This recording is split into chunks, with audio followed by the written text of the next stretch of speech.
ಶ್ರೀ ಗುರುಭ್ಯೋ ನಮಃ. ಶ್ರೀ ಸುಬ್ರಹ್ಮಣ್ಯ ಭುಜಂಗ ಸ್ತೋತ್ರ ಶ್ಲೋಕ 20.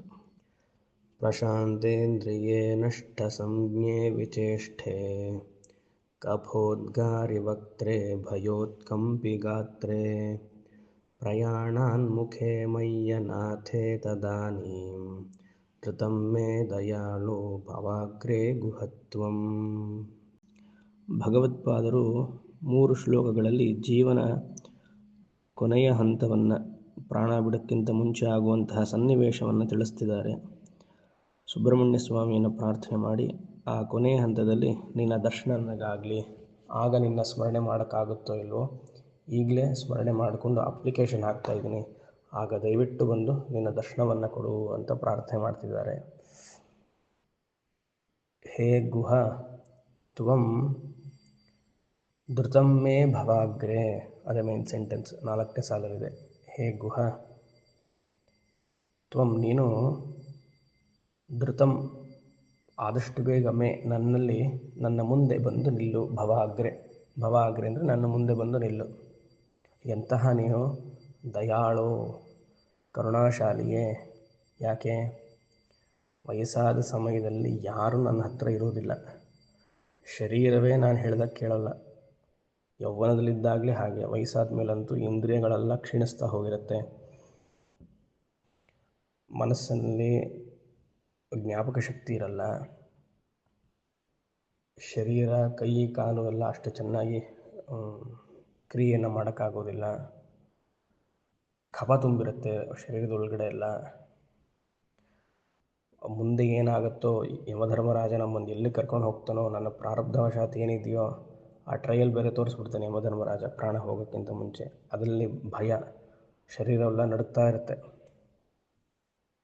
ಕೊನೇ ಪ್ರಯಾಣ ಇದು. ಮತ್ತು ನನ್ನ ಹತ್ರ ಯಾರೂ ಇರೋದಿಲ್ಲ, ಅನಾಥವಾಗಿಬಿಟ್ಟಿರ್ತೀನಿ. ಆದ್ದರಿಂದ ದಯವಿಟ್ಟು ನೀನು ಬಂದು ನನಗೆ ಮನಸ್ಸಿಗೆ ಶಕ್ತಿಯನ್ನು ಕೊಟ್ಟು, ಧೈರ್ಯವನ್ನು ತುಂಬಿ, ನಿನ್ನ ದರ್ಶನವನ್ನು ನನಗೆ ಮಾಡಿಸಿದ್ರೆ ಹೇಗೋ ಮುಂದಿನ ಪ್ರಯಾಣ ಸುಖವಾಗಿ ನಡೆಯುತ್ತೆ ಅನ್ನುವಂತಹ ಭಾವನೆಯಲ್ಲಿ ನಿನ್ನನ್ನು ಇವಾಗಲೇ ಪ್ರಾರ್ಥನೆ ಮಾಡ್ತಿದ್ದೀನಿ. ಆದಷ್ಟು ಬೇಗ ಆವಾಗ ಬಂದು ಕರುಣಿಸುವಂಥ ಪ್ರಾರ್ಥನೆ. ಇದೇ ಶ್ಲೋಕದ ಅರ್ಥ. ಅಲ್ಲಿ ನೋಡಿ, ಪ್ರಶಾಂತೇಂದ್ರಿಯೇ, ಇಂದ್ರಿಯಗಳು ಪ್ರಶಾಂತವಾಗಿ ಬಿಡತ್ತಂತೆ. ಇಲ್ಲಿ ಪ್ರಶಾಂತತೆ ಅಂದರೆ ವಯಸ್ಸಾದ ಮೇಲೆ ಇಂದ್ರಿಯಗಳು ಅಷ್ಟು ಚುರುಕುತನ ಇರಲ್ಲ ಅಂತ. ಯೌವನದಲ್ಲಿಯೂ ಇಂದ್ರಿಯ ಎಲ್ಲೆಲ್ಲೋ ಹೋಗ್ತಿರುತ್ತೆ, ಆವಾಗಲೂ ಅದನ್ನು ಪ್ರಶಾಂತ ಮಾಡಬೇಕು ಅಂತ. ಅಲ್ಲಿ ಪ್ರಶಾಂತ ಅನ್ನುವಂಥ ಅರ್ಥಕ್ಕೆ ಅದನ್ನು ಡಿಸಿಪ್ಲಿನ್ ಮಾಡಬೇಕು ಅಂತ ಅರ್ಥ. ವಯಸ್ಸಾದ ಮೇಲೆ ಆಗುವಂತಹ ಇಂದ್ರಿಯಗಳ ಪ್ರಶಾಂತತೆ, ಚುರುಕುತನ ಇಲ್ಲ, ಕಿವಿ ಕೇಳಿಸಲ್ಲ, ಕಣ್ಣು ಭಾಳ ಕಷ್ಟ ನೋಡೋದು.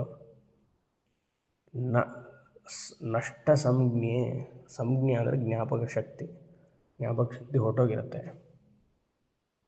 ಎಲ್ಲರೂ ಇನ್ನೇನು ಪ್ರಾಣ ಹೋಗ್ತಿದೆ ಅಂತ ಹಾಸ್ಪಿಟ್ಲಲ್ಲಿ ಯಾರೋ ಜೀವ ಇದ್ದರೆ, ಆವಾಗ ಸಂಬಂಧಿಕರು, ಹಿತೈಷಿಗಳೆಲ್ಲ ಬರ್ತಾರಲ್ಲ, ನಾನು ಯಾರು ಗೊತ್ತಾ, ನಾನು ಕಾಣಿಸ್ತಾ ಇದ್ದೇನೆ ನಿಮಗೆ, ಜ್ಞಾಪಕ ಇದೆಯಾ ಅಂತ ಕೇಳ್ತಾರೆ.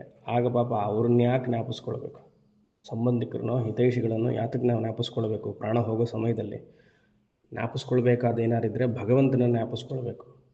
ಆಗ ನಾವೆಲ್ಲರೂ ಹೇಳಬೇಕು ಆ ಜೀವಿಗೆ, ಭಗವಂತನ ಸ್ಮರಣೆ ಮಾಡಿ, ಇಲ್ಲ ಅವ್ರ ಹತ್ರನೇ ರಾಮ ಅಂತ ಹೇಳಿ, ಶಿವ ಅಂತ ಹೇಳಿ ಅಂತ. ನಾನು ಅದು ಕೈ ಹಿಡ್ಕೊಂಡು, ನಾನು ಯಾರು ಗೊತ್ತಾ ನಿಮಗೆ, ನಾ ಕಾಣಿಸ್ತಾ ಇದ್ದೀನ, ಇದೆಲ್ಲ ಕೇಳ್ತೀವಿ ಅಲ್ವಾ? ಹಾಗೆಲ್ಲ ಮಾಡಬಾರ್ದು. ನಷ್ಟ ಸಂಜ್ಞೆ, ಜ್ಞಾಪಕ ಶಕ್ತಿ ಹೊರಟೋಗಿರುತ್ತೆ.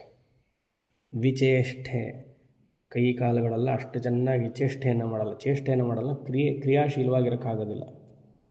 ಕೂತ್ಕೊಳ್ಳೋದು ನಿಂತ್ಕೊಳ್ಳೋದೇ ಬಹಳ ಕಷ್ಟ ಆವಾಗ. ಕಫೋದ್ಗಾರಿ ವಕ್ತ್ರೇ, ವಕ್ತ್ರೆ ಅಂದರೆ ಬಾಯಿ, ಕಫ, ಮುಖದಲ್ಲಿ ಪೂರ್ತಿ ಕಫ ತುಂಬಿಟ್ಟಿರುತ್ತೆ, ಏನೋ ಒಂಥರ ಶಬ್ದ ಬರ್ತಾ ಇರುತ್ತೆ. ಭಯೋತ್ಕಂಪಿ ಗಾತ್ರೇ, ಗಾತ್ರ ಅಂದರೆ ಶರೀರ. ಆ ಯಮಧರ್ಮರಾಜ ಮುಂದಿನ ಪ್ರಯಾಣವನ್ನು ನಮಗೆ ಟ್ರಯಲ್ ತೋರಿಸ್ತಾನಲ್ಲ, ಈ ಸೀರಿಯಲೆಲ್ಲ ಟ್ರಯಲ್ ಬರೋ ಥರ, ಆ ಜೀವ ಹೋಗ್ತಿದೆ ಅಂತ ಗೊತ್ತಾದಾಗ ಯಮಧರ್ಮರಾಜ ನಮಗೊಂದು ಟ್ರಯಲ್ ತೋರಿಸ್ತಾನೆ, ಮುಂದೆ ಏನಾಗುತ್ತೋ ಹಾಗೆ ಅಂತ. ದಾರಿ ಗೊತ್ತಿಲ್ಲ, ಆ ಭಯದಲ್ಲಿ, ಆ ಮುಂದೆ ಏನು ದಾರಿ ಗೊತ್ತಿಲ್ಲ ಅನ್ನುವಂತಹ ಸನ್ನಿವೇಶದಲ್ಲಿ ಶರೀರ ಎಲ್ಲ ನಡುಗ್ತಾ ಇರುತ್ತೆ. ಭಯೋತ್ಕಂಪಿ ಗಾತ್ರೇ ಪ್ರಯಾಣಾನ್ ಉನ್ಮುಖೇ, ಕೊನೆಯ ಪ್ರಯಾಣ, ಜೀವ ಬಿಡುವಂತಹ ಸಮಯ. ಉನ್ಮುಖೆ, ಇದೇ ಪ್ರಯಾಣ.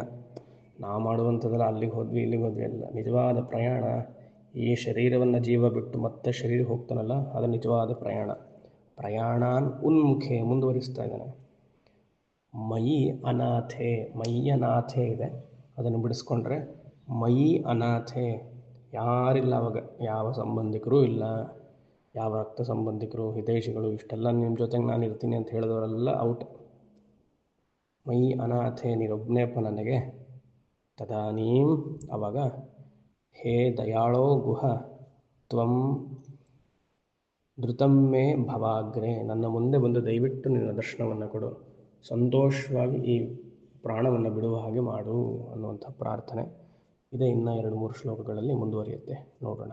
ಹರಿ ಓಂ.